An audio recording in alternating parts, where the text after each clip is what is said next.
Welcome into Jungle Tales, a Pirate Baseball podcast, episode 90 of the show. And you're watching This Week in Pirate Baseball. Unfortunately, it was a 1-3 week for East Carolina. The Pirates lost a 9-8 heartbreaker, a game which they led 8-4 in the late innings, but unable to hold on against the Duke Blue Devils last Tuesday. And then they went out to UTSA. Ethan Norby pitched a gem, and we'll talk all about that here in a few minutes. But then ECU lost 6-1 on Saturday, and then the Pirates, after rallying from a 5-0 late inning deficit with a 5 spot in the 7th, fell 8-7 in the bottom of the 10th. Another walk-off loss for ECU, just like on Tuesday against the Blue Devils, and we'll dive into that and what lies ahead for ECU. But first, let me welcome into the show, from Santee, or back from Santee, South Carolina, Will White. Will, how are you? I'm doing well. Yeah, I tried to keep up with the pirate baseball this week. I was down in Santee having some fun, catching some catfish and other fish. Anyone's that never heard of Santee Cooper, it's a big catfish area. Large ones can be had there. So had some fun doing that while trying to keep up with the baseball program as well. As you mentioned, a couple gut punches there with the loss to Duke late. And then we get Norby come in and pitch a gem, and it puts us in good position to win 2 or 3 on the weekend. Especially on Sunday, I felt good about that. Bats didn't come alive till late, as you mentioned, and then we just once again didn't hold on to the lead late. But so that was unfortunate. I was looking at a 2-2 week, and didn't happen. And now we're kind of reeling of sorts and trying to figure out what we're going to do this week. We really need a big week. We have UNC Charlotte coming into town, and then also in the midweek we have a very good UNC Wilmington team coming to Greenville. So a lot to look forward to in case we can just get out there and win all 4. That would be the best thing for us at this point. Best medicine. Yeah, you always want to take care of business at home, but especially when you're coming off a 1-3 week where you really let a couple games slip and could have had a very good, if not great week of 3-1 against that caliber of competition on the road, but not to be, as Coach O would say. But fishing stories never hurt anybody, and we'll dive into a few of those here in a moment before we talk baseball. But now let's welcome in another avid fisherman, and that is Johnny Stats Robertson. Stats, how are you? Hey, I'm doing well, fellas. Hey, I was able to watch all 3 games, but I felt like I was on, in Santee Cooper on a bass boat, in a wake zone, because the camera was so shaky. I was getting seasick a little bit, but I wanted to go 2-2 for sure, and knowing that 3-1 would be the ultimate. But when you're playing on the road like we were all 4 games, going 2-2 does not kill you RPI wise, and you would even pick up a few points. And we weren't able to do that. So now I feel like, now that we have 4 at home, people don't want to hear it, but I just feel like we almost have to go 4-0, and that's unfair to even suggest that that's what we need to do. But in my head, that would be definitely a step in the right direction. Yeah, of course, the second half of the season just began with that Sunday game. East Carolina now 16-12-1, so 29 games out of the 56 played. And over these last 27, you're really going to have to take care of business with the current situation being just 4 games over 500. And we'll dive into more as far as the RPI and so forth. But just to get the 34 wins prior to going to Clearwater, you're going to have to play 670 baseball. Yeah, it's going to take a lot. We were crunching numbers last night and trying to figure things out. And at this point, it doesn't look possible based on the way we're playing, but you never know. Someone mentioned yesterday, you can go on a run in baseball. All of a sudden, you just start winning and it becomes easy. So hopefully we can get into one of those and see what happens there at the end. But Johnny made some good points about the RPI in our conference last year. I think people need to fully understand that a little better. and see how important it is to get up there higher than we are, obviously, and actually how high you have to be with the state of the baseball mid-majors at this point. So I don't know if, Johnny, you want to go into that. No, well, I don't. We can get into that. I just think Bubba said we'll talk about RPI later, or we can talk about it now. But I did want to throw out there that today is the 1-year anniversary of the last time we swept a series against Rice, and we need to sweep a series. But here's the funny thing: last year in the American, there were 45. There's 9 weeks, so there were 45 series.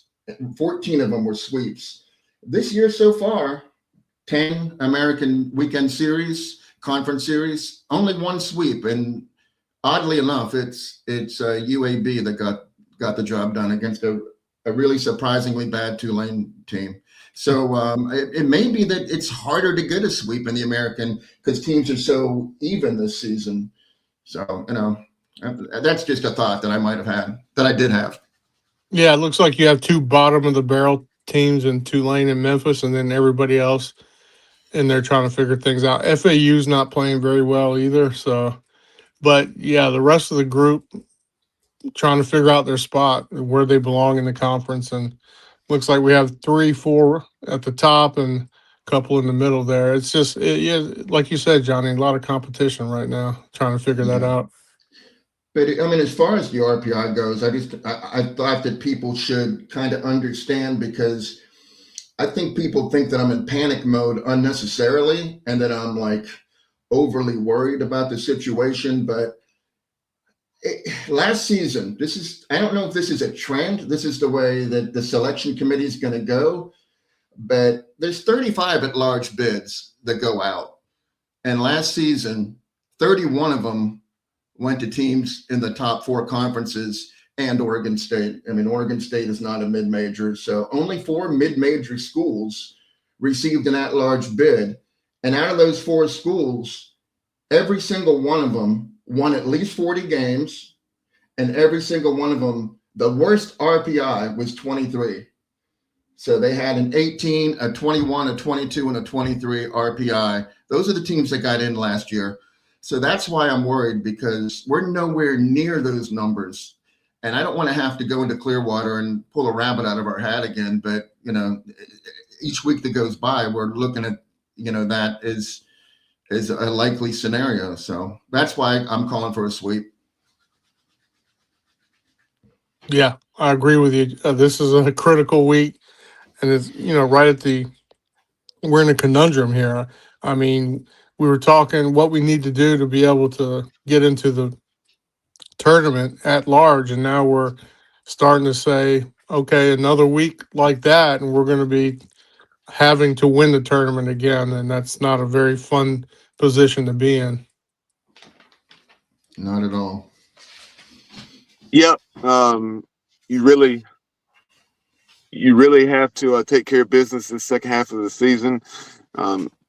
Like I mentioned, if the Pirates were to go 18-9 from here out, and I guess that would put us at 34-21-1 going to Clearwater, you would feel fairly good about things, depending on where that RPI is. So you'd probably still need to go to Clearwater and go 2-2 or something. I would think that 36-23-1 would get us in.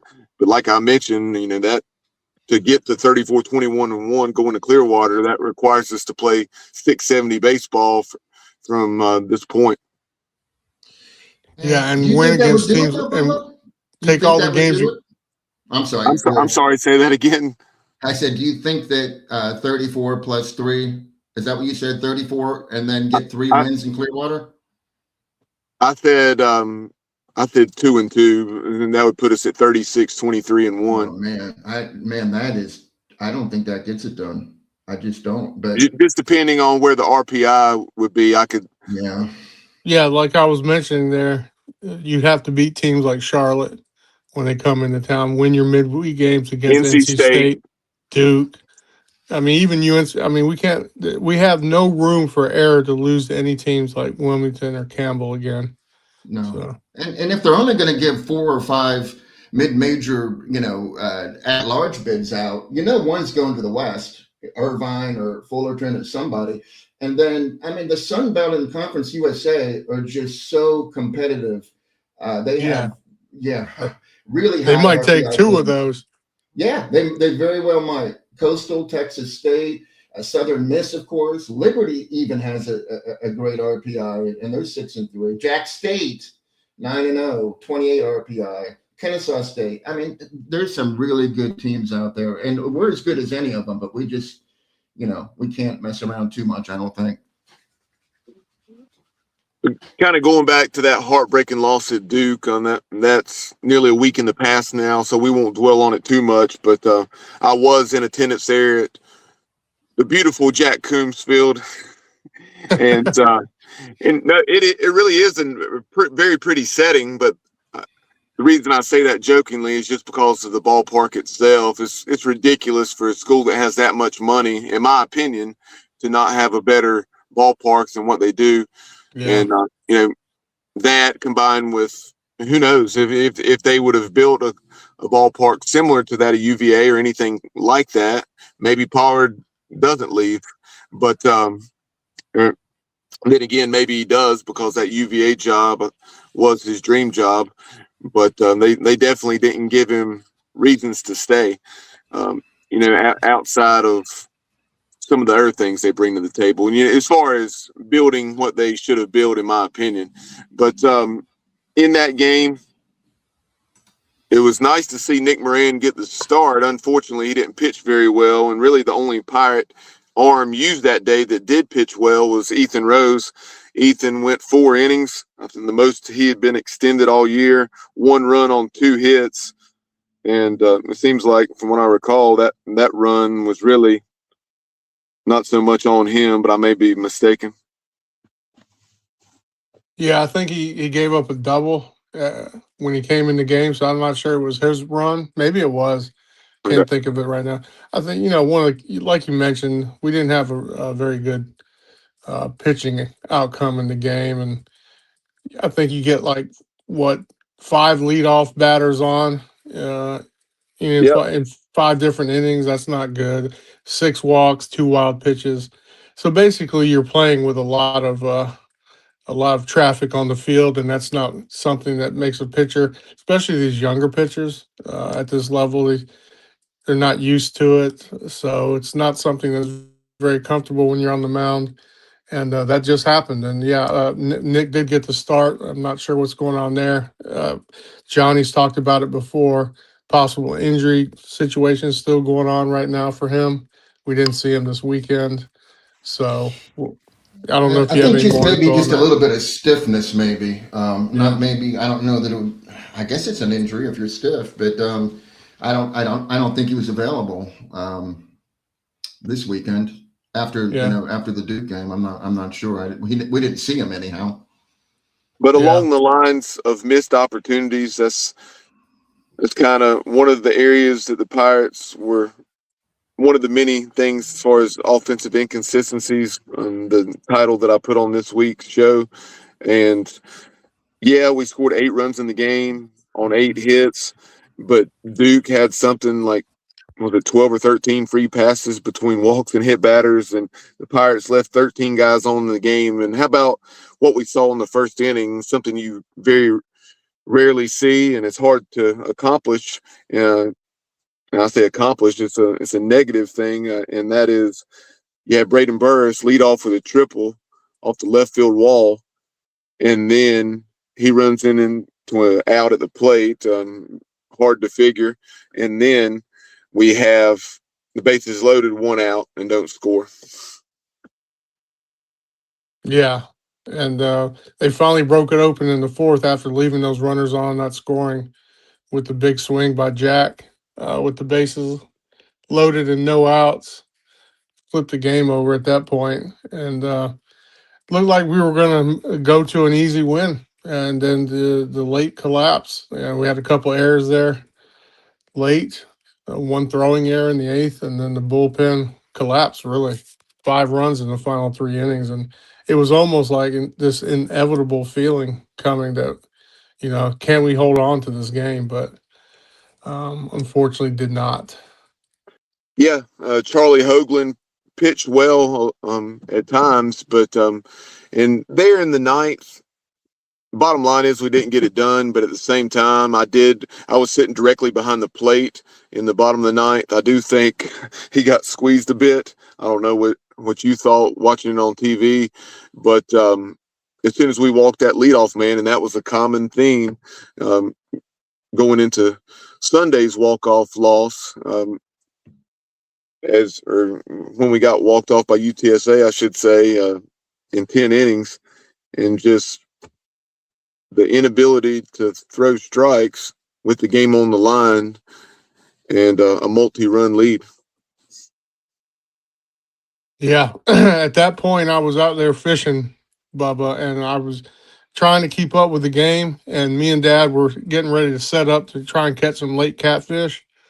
And lo and behold, that's when one struck my pole, and we had about 30 minutes of trying to get that boy on board. And I just couldn't watch a game. I was trying to settle in, kick back, and just watch my line and watch the end of the game, but it didn't happen. And I come back after we catch the fish, and we've lost. And I'm like, what happened, And I had to reach out to you guys, and it was on that home run. But yeah, that was a gut punch. I really felt ill after seeing that. You mentioned Jack Herring had the big 2-out, 2-strike, bases clearing double there when we finally broke through about the fourth inning. And then we extended it out to that 8-4 lead on a 2-run bomb by Grady Linehan, which was his 5th of the season. And he's currently tied for the team lead with Jack Herring. But yeah, Grady's starting to come alive a little bit. Didn't have the greatest end to the weekend, but he seems to have found a little stroke after a slump there during the earlier part of the year. Yeah, I believe he leads the team with 31 runs batted in. And then something we hadn't mentioned, the starting pitcher for Duke. And we joked about this and kind of cringed when we saw it. But Drew Bryan, who had been at East Carolina, a native of Sanford and transferred from Division III University of Chicago, he actually walked 3 guys, but we didn't make him pay for it. But yeah, just kind of an odd game and just one that made you sick. Like you mentioned, knowing our margin for error is fairly small, you hated to allow that one to slip away. Yeah, and we should also mention that, this was the first of 3 consecutive starts by Nick at shortstop, and each game, I would wait for the starting lineup to see if Lashley was back at short, and then he did pinch hit, and before getting the start yesterday, in Game 3 against UTSA. So I'm not sure if he's fully well or if he still has a little bit of I don't even know what he's suffering from, but it must be something significant that's sticking around longer than it should. So what are your all's thoughts on that? Yeah, they did mention it was a sickness, right? Yeah, that's what we were told. Yeah. When you start thinking of things that linger around, the first thing that comes to your mind is like an autoimmune type thing going on that people can get, and it does linger and linger. And hopefully it's not too bad. But yeah, that would stink because he, as we know, once he started being a part of the lineup full time, the team really rallied around his bat, the way he played defense, etc. So we need that back. Yeah, Nick Parham getting the starts at Duke, and then the first 2 games of the UTSA series, and I guess Lashley saw a pinch hit opportunity in one of those first 2 games before getting the start yesterday. Yeah, and I think Lashley was shut out for the weekend. I think he was 0 for 4. So he just might be just a situation where he doesn't have full strength or something. He's just weakened by whatever he's battling, and hopefully he gets well soon. I like Nick, and Nick came through. He did have an error against Duke, but he did have a base hit, and he scored twice, had an RBI. He did about what you would expect out of Nick. Besides the error, I mean, he normally this whole week he's a little bit more unreliable than usual, I will say. So the errors normally, he had. Sorry, yeah. the errors he had were throwing errors, and because then he had the one against UTSA where it was I a think he's trying situation. to pull it back, Bubba, or did it slip? That was my guess after seeing the replay. I think it's a situation. He was the relay man, and he was between the left fielder and third base, and then I think he was trying to hold up, and he just absolutely spiked it, and it went into shallow center field, and led to that. Was He one of scored. the many things that helped. Yeah, he scored. UTSA He scored. played 5. They called it a double, but let's just face facts here. Yeah, that's generous scoring right there. Yeah, and I didn't hear what was being said on the field. Obviously, I don't know if someone was saying cut, but I thought they might have had a shot at getting the guy at third. Personally, maybe they didn't. Maybe they knew that they couldn't, and someone yelled cut. But he was going to throw it to second, I guess, and he knew that the guy was going to be there, and he wanted to hold it, and he just couldn't hold it. Yeah. So he was in that too late stage. He should have just went ahead and threw it. Yeah. It turned out that it really didn't cost us because the hits just kept coming, and those runners likely would have scored anyhow. But it's definitely not something you want to see. But I believe those runners were going to score anyhow. So I'm not going to blame that play for the loss at all. One thing I did want to bring up, guys, before we fully transition into the weekend. On one hand, you want to let a dead horse die. You don't want to beat it into the ground because it's been talked about a lot on other programs that were aired previously, as well as on social media. But the post game at Duke, obviously, it's no secret. Cliff Godwin wears his emotions on his sleeve, and we just blown a 4-run lead in the late innings, lost in walk-off fashion. But in my opinion, what the interaction between he and Hoist the Colors intern James Giglio in the post game, it was definitely too extreme and uncalled for and unacceptable. What was your take? Yeah, like you mentioned, Coach is very emotional type person, and after a game like that, it's a gut punch. When you're going to be walking on thin ice there to ask any questions, even that one, even though he may have elaborated on something more regarding the men left on base, he wasn't allowed to finish his question because Coach was irritated. So. Coach is a much better interview on Monday after he's able to gather his thoughts. But right after the game, he's if we've lost, especially in that fashion, he's going to be pretty hot. But it'd be nice to see a little bit more class talking to these guys, young guys trying to figure their job out as well, and just let them get it out or whatever, and not really chastise them. That would be better in my opinion. But like you said, he's a very emotional person, and sometimes these questions get under his skin, and he shows. And he ripped the mic off and left, and that was it. So wasn't the best look, and I'm sure that after the weekend, he probably looked back and said, "I could have handled it better." So hopefully, he can in the future. Yeah, I thought that interview was extremely quick after the game had ended. Like I would say 6 to 7 minutes they were doing that interview, and I mean he was still steaming. I think I stuck up for the coach a little bit more than you two. And not that you didn't stick up for him, but I was not like taken aback by his actions quite as much as you guys, just because I was annoyed by the question. But then I listened to Igo and on his show, and he said, hey, he had another follow-up question. That was like the setup for his follow-up question. And then I was like, oh, I hadn't even considered that. So initially I was, and Cliff probably didn't consider it either. I was like, dude, he just said we left too many men on base, 13 guys on base.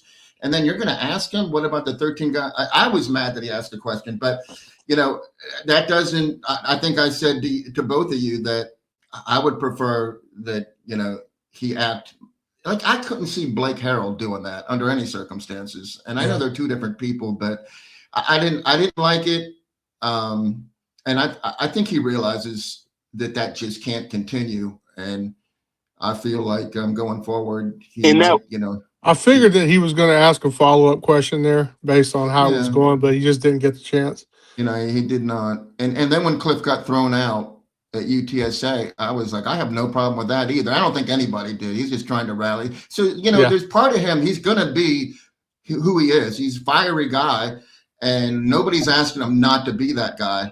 Just think a little bit about, this has been said 100 times, and I'll be brief, and we can wrap it up. But, I've seen UTSA. I watched their post-game interviews.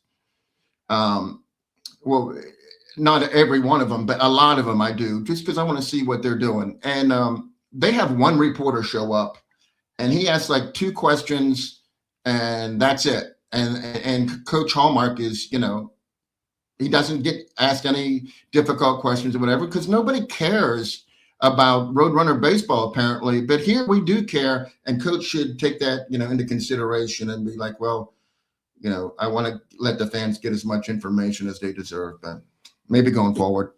Yeah, and the last point I'll make on this was, not just that part about the Duke game, but on another interview, he was asked about what I consider a very legitimate question: the thoughts of Sean going into the rotation. Obviously, everyone said it. He said that Sean does not like to start, and that's unfortunate. But that is a very legitimate question. It should never be discounted. Anybody with any sense would ask that question. Do you think Sean could fill in for 6 or 7 innings a week? Because we're missing at this point 11 innings probably a week from our 2 starters that are out. So that was an important question, and you don't have to scoff at a question like that, because people want to know. I mean, you have one of the top 10 best arms in the conference sitting back pitching a couple innings here, maybe not getting as many innings as he should based on what he can do. And to just, look at it and say, like Steve and I go from Hoist the Colors, is that, your friends asking you to ask that question type stuff? That kind of stuff's uncalled for, because from a baseball mind, that's a legitimate question. I'm sorry how Coach feels about it, but that's a very legitimate question, and I'll leave it at that.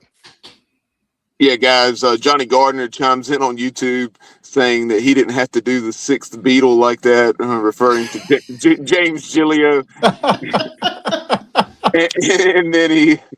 and then Kenny Curlings also chimed in via Facebook saying that Cliff Godwin's not the only one that's irritated. Certainly not. See? Yeah. Thanks, Kenny. But we'll go ahead and address Kenny's other comment. He said that regarding the team's lack of power to date, especially on the home run side of things, and because doubles wise we're actually ahead of where we were a year ago.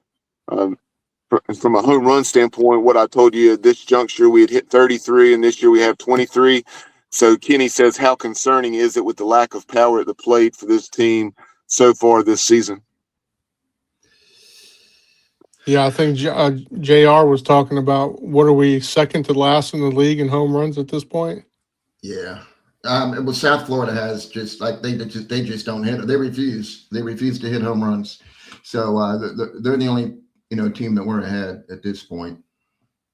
Yeah, the doubles are good, and we were hoping that once it starts getting warmer, that the home runs would come. You have guys that literally. Okay, I mean, you think John, you could get, I'm gonna interrupt you because I want to get this. I want to make sure that people get correct information. That was last week. I guess We moved ahead of Florida Atlantic and Tulane. We have 23 home runs. Florida Atlantic has 20, Tulane 17, South Florida 10. So yeah, we're 7 out of 10. Not quite the bottom, but a far cry, like Bubba said, from where we were last year as far as home runs go. Yeah, I think the big dip has been Irby. The way he ended last year, you would think that he would have been a 15 home run guy. And then Wallace as well. He started slow. He only has one home run, but he has picked up. He's got a long hitting streak at this point. He's hitting the ball very well. It looks like Linehan's just going to kind of be a machine there and probably end up with 10, 12 home runs. And then Jack, you would expect some home runs out of him. It's just, you get them here and there. It's not what we thought was going to happen. I think that's a little concerning. You would like to get a bomb here and there, scare people, but at this point, we're hitting doubles. And this weekend we had a lot of singles. So, yeah. But here's the thing, Wool, that worries me a little bit is we're not hitting the home runs, but we are dead last in the conference in stolen bases. We're 22 of 28, and like Memphis, I mean, typically bad teams have a lot more stolen bases because they have to. So Memphis has 62, but South Florida is a very good team. They have 54. Tulane 49. So for UTSA, they have 40 something. Here we are at 22 of 28, and we have speed. So I'm not quite sure. And this weekend, that team, you could run on that team, and you just didn't get opportunities, I guess, to do it. But yeah, 22, 23 stolen bases. That's like a VMI weekend right there, Johnny. Yeah, that's exactly right. So let's hone in on Friday night. Obviously Fridays, always, really, really big in any series. But in this series, having just a third of your weekend rotation, Ethan Norby being the lone man standing, of Gavin Van Kempen and Colby Weber, with the other two, their status to be determined. We did get some good news today, per Stephen Igo of Hoist the Colors, GBK. It's a muscular thing in his forearm, a couple different muscles, and so he's probably going to be available in late April or early May, if things go as expected and as they should go. Colby Weber, according to Coach Godwin on his interview, that weekly chat with Stephen Igo on Hoist the Colors Radio on 94.3 The Game, Colby Weber will likely be unavailable for the duration of the season. But anyway, Ethan Norby, we wanted to see the best version of Ethan, and we really saw that last Friday night. Ethan, 7 innings, he threw 108 pitches, did not allow a run, obviously, in the 3-0 victory for the Pirates, allowed just one hit, striking out 12. A heck of a performance by Ethan. And as a result, he was our PGXGloves.com pitcher of the week. Couldn't ask for a better start when you needed one, and he pulled it off for us. And he had an immaculate inning as well. Those are very tough to come by. His off-speed pitches were a lot better pitches in the zone, more competitive than they have been. He looked like the All-American, the preseason All-American that he was slated, the type of season he was slated to have. That's exactly what he set us up for the weekend for a possible easy two or three game, maybe a sweep, but obviously that second game didn't go very well, but he did set it up where we could take the series. Unfortunately, it didn't happen, but also Joe Webb came in on a 2-inning save and he pitched well. But the one inning that Norby did get out of was, I think they had second and third with one out, and he struck somebody out, and then he got a ground out or something like that. But he did get out of his one jam, and they basically had 2 singles on the night. So very tough, competitive game from him and Joe Webb finishing it on out, and it felt pretty good going into the weekend.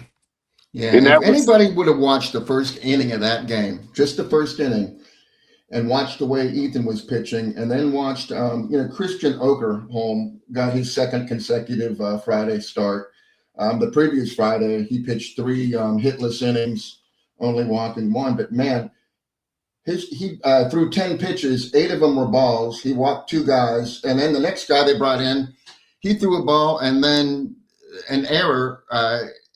So it was like they can't throw a strike, and Ethan is throwing nothing but strikes. So you would think that it was going to be a very lopsided game, and 3-0 is fine. I mean, it doesn't matter if it's 1-0, 2-0, 3-0. But I was thinking at that point, maybe we can 10-run rule them, which was that was foolish for me to think that way. But that's the way it was looking early there in the first inning.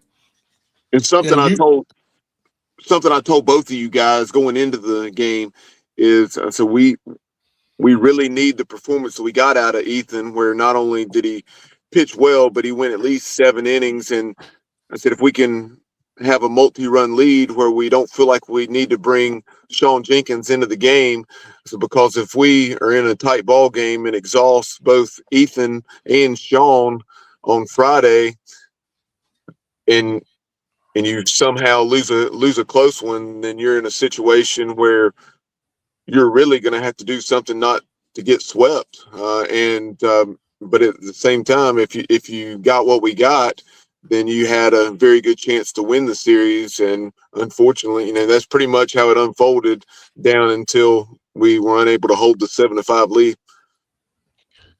Yeah, and UTSA pitching right now, they have some great middle relief pitchers. There's no doubt, but they are struggling to find someone that can start a game.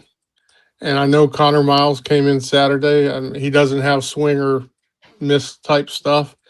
He does induce a lot of weak contact, apparently, but he looked like he was gettable, and we just didn't capitalize on that. And we'll get into the second game. But basically what UTSA is going to have to do until they get some of these guys, they had a freshman that came in, looked pretty good on the mound, is out hit people, and they just didn't do it against us. I mean, they did score 6 runs, and then they won yesterday, but typically UTSA is scoring 10, 12, 13, 14 runs. I mean, they're very good offensively. So other than a key few innings there, we did pretty well against they have a great lineup. They have 4 guys that are hitting 1,000 plus OPS, and obviously we know about the player of the year currently in the league. So yeah, they're still struggling. They have it worse than we do in pitching when it comes to pitching at this point for starters.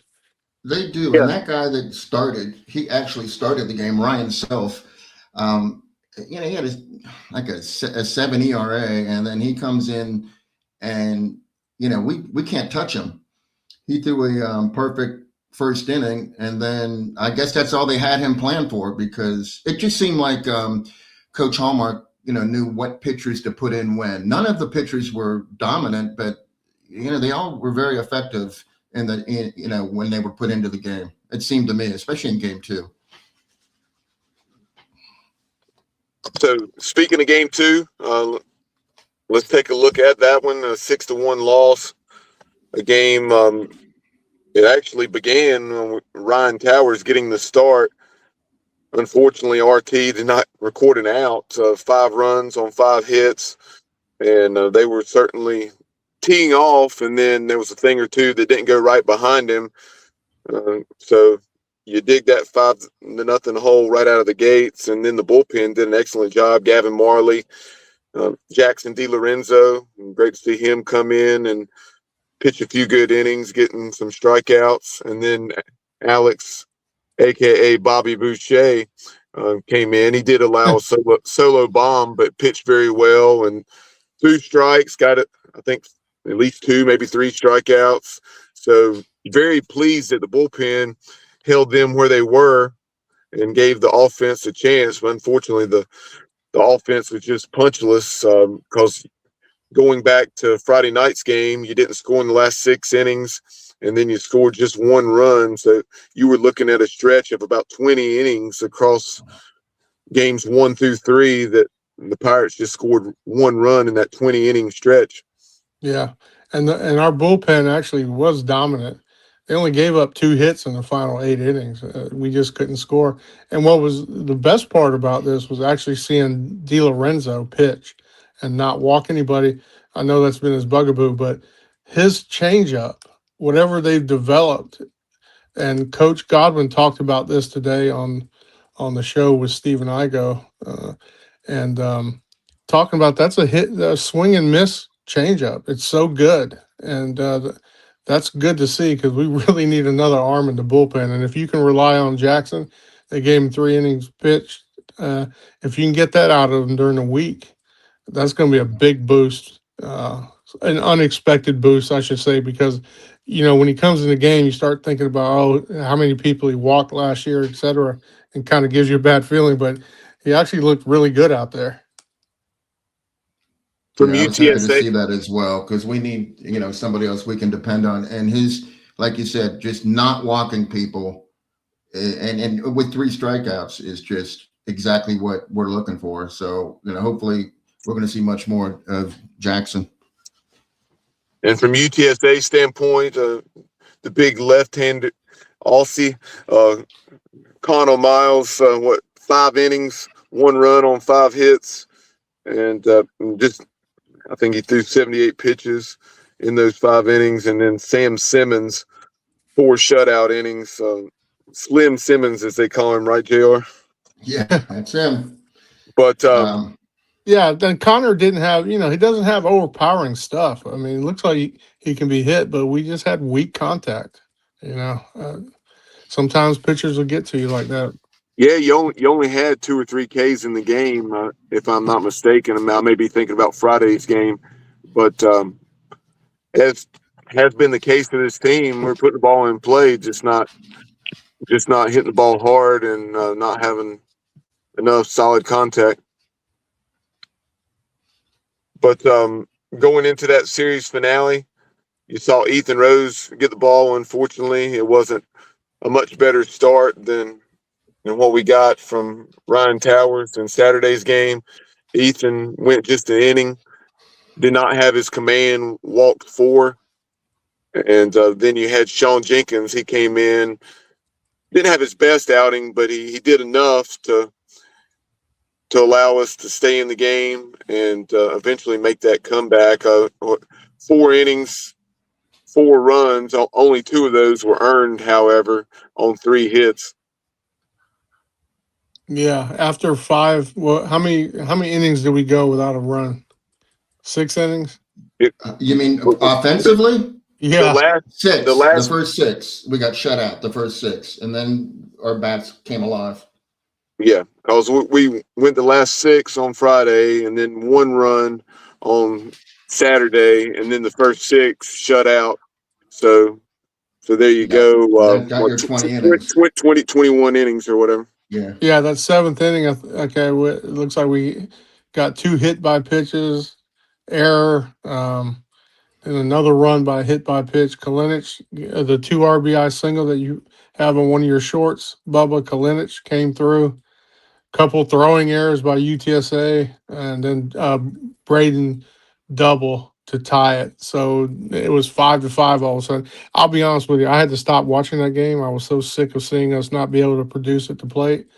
But then I checked back in and saw it was 5-5. I said maybe I should watch it or maybe I shouldn't watch it. I didn't know what to do at that point. Superstitious baseball player that I am. Well, in that 7th inning where we scored the 5 runs, we only had 2 hits. Yeah, we got hit. We got hit 3 times.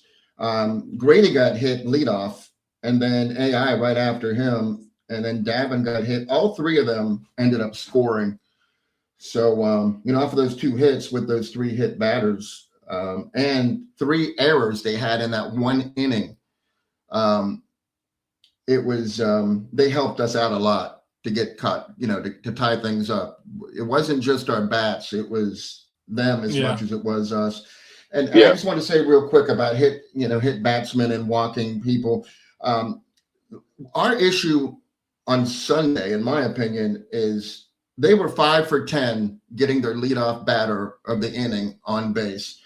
And out of those 5 guys that reached base as the leadoff batter, They scored in the 10th inning after being hit by a pitch. They scored in the 9th inning after a leadoff walk.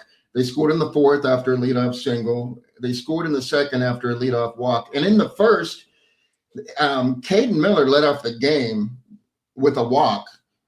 And then the only thing that saved him from scoring was that just tremendous double play by us where Lashley went to CJ, and then CJ went to AI, and then AI saw the guy breaking for the plate, and he threw a strike to Walker Barron, who applied the tag to Caden Miller, who got thrown out at the plate. Otherwise, all 5 of the free pass leadoff batters would have scored. But that was a tremendous play. Yeah. Yeah, and Coach Hallmark is what I've seen this weekend. He's very aggressive on the base path. He definitely, and I know his son plays center field, and he's very quick, but they take extra bases. They're pretty good at that. So that was probably uncalled for to send him on that play because, I mean, you're only throwing the ball 90 feet from first base to home, and yeah. And AI was he was not going to be fooled there. No way. Yeah, you always have to be ready, and he knew that there was a chance that was going to happen, and they're yelling home, home, home. But and then we also ran.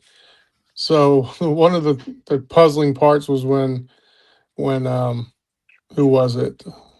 Colby Wallace tried to take third there one time. That was not a good the ball barely bounded away from the catcher, Yeah, but do you think somebody gave him do you think that was his decision, or someone thought that ball was going to get away?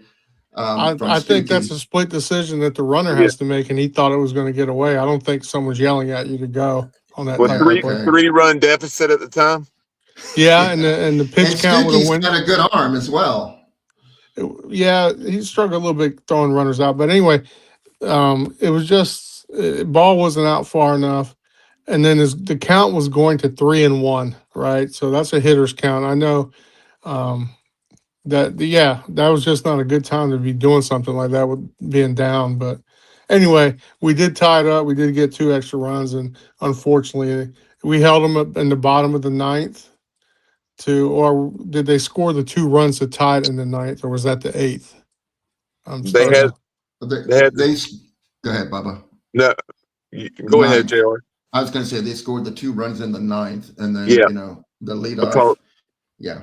Because of the like JR already mentioned, you had the leadoff walk, and I was like, oh great, here we go, and then in the 10th you had the hit batter on a 2-2 count and 2 walks. Yeah, so Joe Webb, had some big punch outs, but in those situations when you're trying to preserve a 2-run lead on the road against a quality offensive team, when you give them 6 extra outs, 4 walks, and 2 HBPs in 2 innings, it just isn't going to cut it. One positive in the game, on the mound, is Charlie Hoagland after the performance on Tuesday with the walk-off home run. And like I said, it certainly wasn't all bad on Tuesday because he pitched well for some of that outing, but then was just not able to seal the deal. But Charlie, 2 1/3, shutout baseball, 1 hit, 3 strikeouts, no walk. So that's awesome to see out of the freshman lefty. And then individual performers, Braden Burris, 2 for 5 with that game-tying RBI double. Colby Wallace, 2 for 5 with a double and a triple. The triple provided what was the go-ahead RBI there. I believe it was in the top of the 8th. And so as a result, Braden Burris, he came down between Braden and Seawall. Braden, 7 for 18 on the week, a double, a triple, a couple walks. So he reached base 9 out of his 20 plate appearances. Congratulations to the Pirate leadoff man on being named the PGXGloves.com Player of the Week. Yep. Yep. Braden, the hit machine Burris. He just continues to hit. That's one thing you can count on. I know he's had a couple games there, but he didn't do much. But it seems like every time you see the scoreboard or the scorecard, his name is up there doing something. So great to have him on the team. Let's take a I, look. I was going Sorry, to, go Bubba, I ahead. was going to go back real quick talking about Ethan Rose and Charlie Hoagland. And Sure. at times they look very good, very, getting outs, throwing strikes, etc. And they're both freshmen, and then they have their ups and downs. That they haven't quite put consistency together, outing after outing. But you know that typically you're going to get a good solid outing out of both of those freshmen, and they're just they've pitched a lot. They've been in a lot of games, so that's good for the future for those two. And just looking for more consistency, outing by outing from those two. Um, they'll go out and have a strong outing, and then something they may fade back a little bit. 2 steps forward and 1 step back. But it's good to see the two freshmen out there pitching a lot and getting a lot of reps under them, and that's good for the future of the Pirate pitching staff. Yeah, it really is. Two promising young arms there. And you never have too many lefties. And then Ethan Rose, with what he brings to the table from his unique delivery, that I liken to a bit like Davy Penny, perhaps for you longtime Pirate fans. But let's take a look at what transpired around the American last week, and then we'll bring up the standings. You had Charlotte taking 2 out of 3 from South Florida here in the Queen City, winning 11-2 on Friday, falling 9-5 in the middle game before winning the series with a 10-3 victory on Sunday. The 49ers had defeated Queens in the midweek 11-1, and they don't have a midweek game prior to coming to ECU this week. So their staff, which we'll address here in a few minutes because Kenny Curling's had a question about Charlotte pitching, will be well rested when they hit Clark-LeClair Stadium on Thursday. And then South Florida, they were victorious in the midweek, a quality midweek win over Florida Gulf Coast, 7-3 down at FGCU. And this week, the Bulls are taking on Bethune-Cookman and Memphis. A few notes on that Charlotte-South Florida series, since that was such a big one atop the league, at least going into things. But Charlotte, a very good hitting team. They are now, after that series, hitting .317, 33 bombs, slugging just shy of 500. Adam Stanton is a very good reliever for the 49ers, and he pitched 8 shutout innings in that 10-3 Sunday win that allowed the Niners to take the series. And they had, I think they hit 6 home runs on the weekend against the Bulls, which stood out to me. You had Rice. The Owls went 3-1 last week, taking 2 out of 3 from FAU after losing the opener 6-2. They defeated the FAU Owls, I should say, 5-2 and 8-1. This week they're playing UTRGV and hosting UTSA. They're at Reckling Park. FAU, on the other hand, as a result, had a 1-3 week that included a midweek loss to Miami, 10-6. You had Wichita State taking 2 out of 3 at Memphis, winning games 1 and 3 by the score of 7-3, losing the middle game 11-1. The Tigers, and they picked up a huge midweek win over Ole Miss there in Memphis, taking out the Rebels 6-2. UAB swept Tulane. UAB also had a very good midweek win over Jack State. The Gamecocks are 24-5, 9-0 in Conference USA, but the Blazers have now won 5 straight after defeating the Green Wave 9-6, 7-4, and 5-4. And Tulane did win their midweek game last week, defeating Grambling 15-5. And this week, the Green Wave take on Nicholls State before traveling out to Egg Stadium to take on the Wichita State Shockers, which is one of those teams that's 4-2 in the conference. So, guys, as we take a look at the American standings here, you have UTSA, Wichita State, and UAB at 4-2. South Florida, Charlotte, Rice, and East Carolina evened up at 3-3, and then FAU Tulane, and Memphis at 2-4. Thoughts? Yeah, we were talking earlier. It looks like Tulane and Memphis are going to be at the bottom for most of the year. UTSA, South Florida, Charlotte, and East Carolina should be the top 4 teams. Hopefully, we can get our act together. Wichita State keeps winning. They're not dominating, like winning every game, but they seem to win 2-3 games a week every week. So we'll see where that goes once they start playing the rest of the foes in this league. UAB, that was a big win. Jacksonville State, that's another one of those at-large teams, resume type teams, Johnny, that could, if they don't win the conference, could take one of those at-large bids you mentioned earlier. And then South Florida getting beat fairly easy by Charlotte, 2 out of 3, right? So I expected South Florida to be a little bit better than that. I'm not sure what happened, but Charlotte, Charlotte's got a team. They can hit. They definitely can hit. Their pitching was a little slow, and actually, Andrew Cribbs has not even pitched hardly this year. I guess he got hurt, but they did have a young sophomore step up and start producing like their ace, and the teams are only hitting 188 against them. So he's done well in the stead of the Friday starter, but they're pitching good enough with the hitting they have. For Charlotte's going to be a tough out. Along those lines, before we discuss other topics from a national standpoint, you mentioned Cribbs. Can you elaborate any further at this point, as far as the Charlotte Arms from a starting standpoint or bullpen?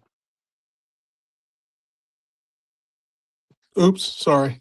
Yeah, they have a sophomore that stepped up, and he started 7 games now. He's got a 2.45 ERA, and teams are hitting 188 against them. He has 34 strikeouts in 29 innings. He stepped into what looks like their Friday night role.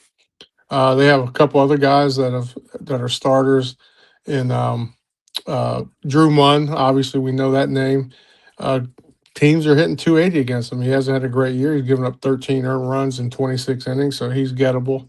And then their other guy is Chase Oxborough. And the same thing, teams are hitting pretty well against them, but Cribbs did not step up this year as expected. Wesley Jones has started 5 games for them. Another one, the teams are hitting pretty good off these guys. They're hitting 283 off of him. So really, the main guy, Eddie Copper, has stepped up as a sophomore and really became the anchor for that staff at this point. But they do have guys in relief that are a lot better. It'd take a little bit to put something together on what they're doing, but they have great hitting. They have better pitching than UTSA, in my opinion. But we'll see how that pans out this weekend. Before we have some national thoughts on college baseball and some of the things that transpired last weekend, let's very quickly go to our East Carolina softball report on the Pirates. It was a rough week, to say the least, for ECU last week at Max Joyner Stadium, and the Pirates losing all 4 home games, 22-15 now, 6-6 in the American, and it's a shame because you had UAB. The Blazers had not won a game in the conference prior to last weekend, but then they come in and sweep you 3-1, 3-2, and 4-2. That 3-2 game on Saturday, you get led it. I think it was 2-0, and then the Blazers put up 3 in the top of the 7th. So that on the heels of a 7-2 loss to number 19 Stanford in the midweek. And like I was saying a moment ago, it was really a shame because you were 6-3. You'd won your first 3 conference series, 2-1 against Wichita State, down at Florida Atlantic, and then at Memphis. You let one slip against Memphis, but hey, that was on the road. But to get swept at home by UAB that had not won a league game was just really surprising to me. Because even if you win 2 out of 3 in that one, you're 8-4 and sitting right there near the top of the league with a chance to. You got the top 2 teams in the league thus far South Florida and North Texas. You go to North Texas, but you get the Bulls at home. But now, after getting swept by last place team in the league, it's going to be hard pressed to get back in the race here. That pretty much puts you really behind the eight ball and out of the regular season hunt. But a few of the solid individual performers against Stanford. Third baseman Trinity Nichols went 3 for 3 with the RBI. Against UAB in game 1, Kanisha Anderson 2 for 4, and Haley Dieter 2 for 3. You had in game 2 Lillian Martineau 2 for 3.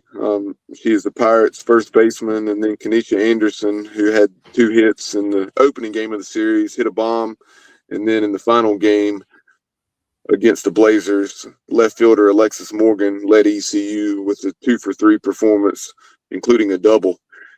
But this week, the Pirates have a game down in Wilmington against the Seahawks, 5 o'clock on Tuesday, and then Thursday, Friday, Saturday at home, also, just like baseball, against the Charlotte 49ers, 5 o'clock, and noon. So there you have your East Carolina baseball softball report. And lastly, over these next 10 minutes or so, we'll talk some national college baseball notes, some of the things that stood out to me, guys, last weekend. You had Florida going into Fayetteville and sweeping the Razorbacks. Very rarely do you see Arkansas swept at home. You had Vandy sweeping Tennessee. At least 2, if not all 3 of those were thrillers. I think it was game 3. The Commodores won 16-15 on a walk-off grand slam, and I think they had won the previous game on a squeeze, if I'm not mistaken, a walk-off scenario. So a lot of exciting baseball with the Doors getting the best of the Vols there in Nashville. UNC produced a very impressive sweep because Notre Dame had just swept Clemson there in South Bend, and the Tar Heels went to South Bend and swept the 23rd ranked Irish. You had BC. Keep an eye on the Eagles, and they took down Virginia in the series. UVA was able to salvage the weekend with a 3-1 victory on Sunday. And then you had Coastal. They continue to roll. They're now 9-0 in the Sun Belt, 20-7.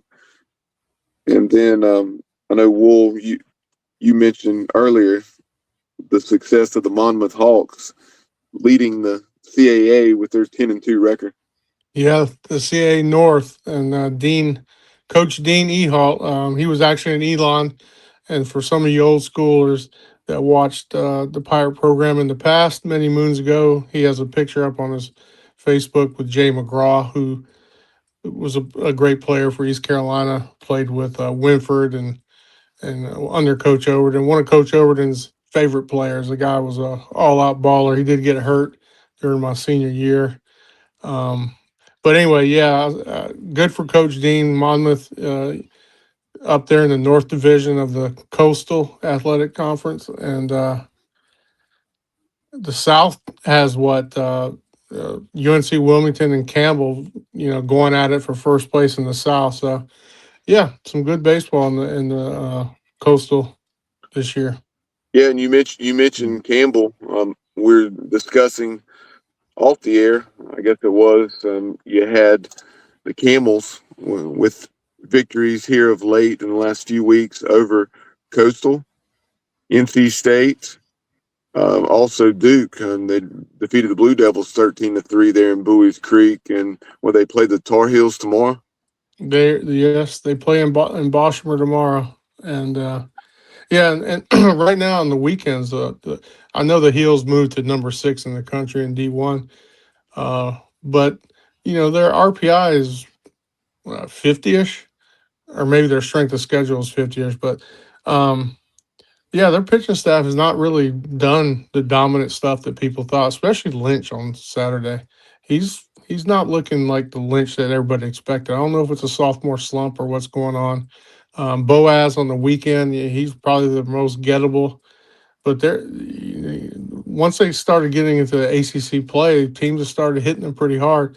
Similar to what Maryland went up to Southern Cal did. Southern Cal had a dominant pitching staff, and last few games they've been giving up a lot more runs, and Maryland actually beat them one game. So Southern Cal playing better competition, and you start seeing teams score more runs. And I think North Carolina had the big three train pitching staff. Everybody thought one of the best in the country, but right now it's not living up to that. Yeah, Jason DeCaro looks like he's solidified Friday, but Saturday and Sunday are kind of up in the air. But they do have a great bullpen and guys that are ready to step in if they have to. So, of course, they're still a 14 in RPI, so they're they're maintaining the RPI, which we need them to do. Yeah, you're talking about North Carolina's 14. Yeah. What's keeping them down is really their strength of schedule is not really as good as some of the other 55. ACC teams. Yeah, 55. Yeah. So you have number one UCLA, Bryant Ward, of course, the recruiting coordinator there for the Bruins. They are now 25-2 after sweeping Iowa over the weekend. They're in Middle America, and you have you had Texas A&M returning the favor to Mizzou after the Tigers last year. They only won 3 SEC games. All 3 came in College Station. Texas A&M went to Como and swept the Tigers over the weekend.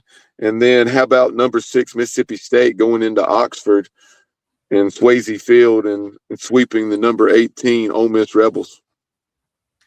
I think they've swept them 8 out of the last 9 times, which is impossible to comprehend. But I think that's the situation. And that's nuts. Did Ole Miss win a game last week? They got beat midweek by Memphis. So they went 0-4 this week. Yep. And then in the Big 12, you have UCF and West Virginia leading the way.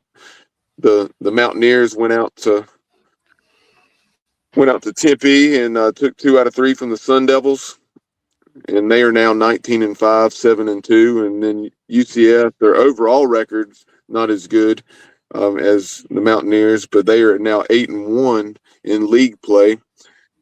And how about Arizona, 9-18, 2-7? Yeah, that stunned me when I knew they hadn't been great, but yeah, if you'd have told me, I had no clue that they had only won a third of their games. Yeah, but I think they started out winning 1 out of their first 10. I'm pretty sure. So they're catching up, but that's a shocker. And so tomorrow night's opponent, the UNCW Seahawks, 18-9, 7-2. Are the Seahawks. Took 2 out of 3 over the weekend against William and Mary. Of course, the Pirates held on for that victory back a few weeks ago down at Brooks Field. Very interested to see, after that road trip to San Antonio, see how we come out and play in a game that we really, really need. Yeah, and it's not going to be easy. Randy's going to bring in his team ready to go like he always does. So it's scary. This week's scary. JR knows we need to win, and we need to win all of them right at this point when we can't lose to Wilmington. I found the secret to us winning, not really, but statistically, when we do not score in the first 3 innings, we're 0-9. When we score in the first 3 innings, we're 16-3-1. So let's just hope for some early runs against UNCW and against Charlotte. That's a useless stat, but I had to throw it out there, Bubba, because it's kind of crazy. Wilmington has good pitching too. I mean, even midweek they're fine. So obviously, them and Campbell do really well during the midweek games. So the Pirates. You think about it, just off the top of my head, games like Coastal, where you rallied from 3 runs down, had a 2-run lead in the late innings, unable to close it out. Same at Duke, you had a 2-run or 4-run lead in the late innings, unable to close it out. Same thing happened on Sunday. So there's 3 instances right there. Just think And sure, you're going to lose some of those, but that's how slim the margins are. You think about it, how much different we would feel. Let's just say you get 2 out of those 3, and you're 18, 10 and 1, much less 19, 9 and 1. But yeah, I agree, Bubba. Yep. Hey, we played 10 one-run or tie games out of 29. That's 35%, and we're 4-5 and 1 in those games. You know, 2 or 3 of those games turn out differently, and it's a different story. And we were looking at that, and it didn't seem like about 7 or 8 was the average for the year for one-run games. Yeah, for most we've teams. got 10 already. Yeah, and Bubba, I didn't want to step on what we're doing tonight, but if you wanted me to do like a 5-minute ECU Pirate Pro report, I can do that. But I don't know if you have to go or not, but just throwing that out there. Yeah, we're good. We've got about 5 minutes left in the show, so but before we have that Pro Pirate report, of course, the minor league Pirates are about to get cranked up this week. I know opening night for the Kannapolis Cannonballers is Thursday, when the Pirates will be starting that series against the Charlotte 49ers. But, of course, MLB has played several games now, and we'll go to that report here in just a moment. But first, want to give a shout out to PGX Gloves. Appreciate the support of former East Carolina third baseman Mark Minicozzi. And go to pgxgloves.com for his excellent selection of batting gloves. There you see some of his offerings on the screen. 25% off at checkout when you use the promo code Jungle Tales in all caps with no spaces. Again, Jungle Tales in all caps, no spaces, to save yourself 25% at checkout. But kind of transitioning back to our Pro Pirate report, you had Burley doing some nice things. And what I wanted to mention, first of all, this is something that we were certainly aware of, but another great Pirate, Steve Staley, reached out to me a few days ago and said, hey, did you see where such and such publication had that ECU, I think, ranked 5th and was tied for 5th with most players on an opening day MLB roster? You had LSU that was ahead of us. I think they led the way with 11. And of course, we had 6, and it would have been 7 had it not been for Trey Savage's situation. And of course, last year you had an 8th up there with Carson Wisenhunt. Yeah. So Carson's not starting. Apparently, he's going to be the first one called up if necessary. When the time comes, I'm sure he's going to be pitching in the major leagues at some point this year again. He started against the El Paso Chihuahuas, and they lost 3-9. But he pitched 4 innings, but gave up 4 hits and 4 earned runs, walked 3, struck out 4. So early season rust, he's got to shake off there. Yeah, and Trey, they're being very careful with their future ace. So after pitching a lot late last year in some very high tense situations, as we saw. Yeah, no. Going back to the guys in the majors right now, Connor down there, they put him at first base to try and get more at bats for him. They do have some injuries, so he started off. I haven't seen the stats for tonight, but he's got 2 hits and two hits and 6 at bats, and he did face another former Pirate and grounded out. I can't. The name's escaping me. Why would it escape me at this point? But anyway, what's that? Connor Norby against Zach Agnos. Yeah. So Zach did get him to ground out when Zach did face him. But yeah, Norby, start last year he hit injury plagued season. He was 251 with 8 homers and 8 steals in 88 games. But he did have a lot of injuries. He's trying to battle back and get back. We know he's a hit machine, and I know they're trying to get him places to play. So first base is one spot they've started playing him at. And then, like you mentioned, Burley opening night 3 for 4 with a 2-run homer.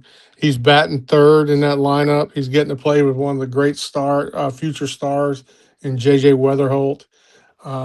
So after last year's career high, 18 or 290 with 18 home runs, 26 doubles, and 70 RBIs and 497 at bats. Looks like Burley's going to hit against left-handers, play every day type stuff. So that's good for him. Real quick on Sean Armstrong, he he's still doing Sean Armstrong things. I mean, he's a great quality arm in the bullpen, and he's going to give you what you need. He's pitched 2 innings so far, 3 Ks. He has given up 1 earned run and 1 hit, but that's the type of pitcher that Cleveland got, and he's going to go out there and do that type of stuff all year long. He's a workhorse and will do anything the team needs. And then obviously Hoffman blew an opening day save chance, came back, got the win, and then last night he was able to close it out for a save. So Hoffman's kind of doing what he did last year. He could be dominant at times, but then a little shaky at other times, as we saw. And then lastly, I'll talk quickly about Gavin Williams. I think you've mentioned it, Bubba. He had 5 walks in his opening day start. Yeah, I think 6. Yeah, and last year he did have a better year. His ERA dropped by 1.7 earned runs, and but his walk rate went up. But later in the year it seemed to get better. But he's still walking too many people, and I think that's the main reason that he's not your solidified ace of your team at this point, because he did have a very good year last year, and we see he can dominate at any given moment when he almost had the no-hitter there last year. So I did want to touch quickly on Josh Groves. He got traded twice last year very quickly, right? He got traded to the Diamondbacks, um, and then first of all, we know he was with the Yankees. Then he got traded to Colorado. Then he got traded, I'm sorry, to Arizona. Then he got traded to Colorado.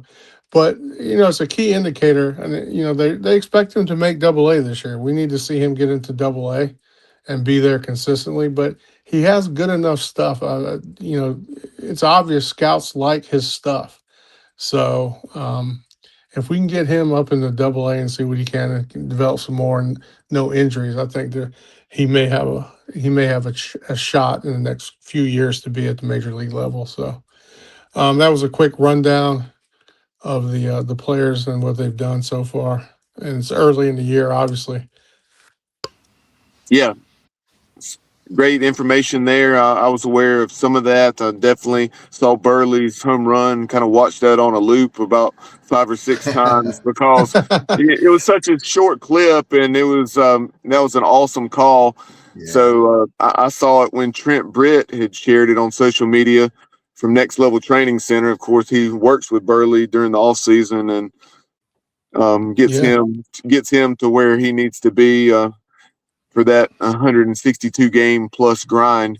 Hopefully they'll be in the postseason this year. And they're going to need him. They're going to have to lean on him. They lost some of their hitters like, Arenado, Contreras, Brendan Donovan, all no longer there. So he's solidified in that third spot right in the middle of the lineup. So they expect big things out of him. Big RBI guy. And obviously, he can hit 20, 25 home runs into the Burley berm. That's what I call it. But we'll definitely get that graphic there that you see on the screen updated on Sean Armstrong, the only one that's not current, as he, of course, moved on from the Texas Rangers to the Cleveland Guardians, or as I like to say, the Cleveland Indians. Yes. But and I knew you would be in agreement with that stats. But that was my first baseball, in the major leagues. I used in the mid-70s. I used to listen to the Cleveland Indians play on the radio, and my dad took me to some games in Cleveland against the Yankees. So it's hard to say Guardians. I mean, I catch myself all the time saying Indians. No doubt. I had to order me a couple of Cleveland Indians hats once that change was made. I thought these will become collector's items, but I had to get them while they. That's the classic hat. Those are awesome. Yeah. Yeah. So that will conclude episode 90 of Jungle Tales, the Pirate Baseball Podcast. Of course, this is This Week in Pirate Baseball. Again, ECU, unfortunately, a 1-3 week. Hopefully we'll have much more brighter things to talk about this week, as you have the UNCW Seahawks on Tuesday, and then the Charlotte 49ers Thursday, Friday, Saturday at Clark-LeClair Stadium. Yeah, hey, ECU. Bubba.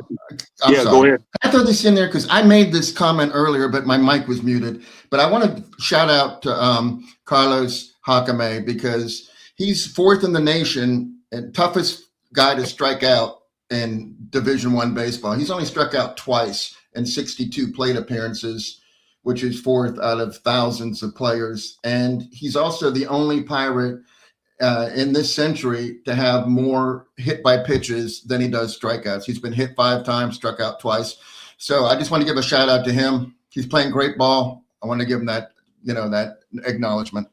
Yeah, and we had to listen all weekend to him being called Hakame, Jacome. Jaka, yeah, I heard like 3 different things. Never consistent. Jacome one time. Yeah. Hey, and shout out to Carlos. The games are blurring together at this point, but he made a couple of excellent diving stops at second base, diving toward the 4-hole. One, I believe, was one he had to complete the play with the throw to first, and the next was just a put out there on a sinking line drive that was laced toward the 4-hole. But shout out to Carlos. Hopefully he'll continue to play an excellent second base for the Pirates. But be sure to follow us on social media at Jungle's Tail Pod on X and Instagram. We can also be found on Facebook. Like and subscribe on our YouTube channel and also on Spotify. But for former East Carolina pitcher John Woolwhite and Johnny Stats Robertson, I'm Bubba Rosebaum. You've been watching and listening to Jungle Tales. We'll talk to you soon as we preview the Charlotte series. Hopefully we'll have Charlotte head coach Robert Woodard on to take a look at the 49ers. But until next time, as always, go Pirates.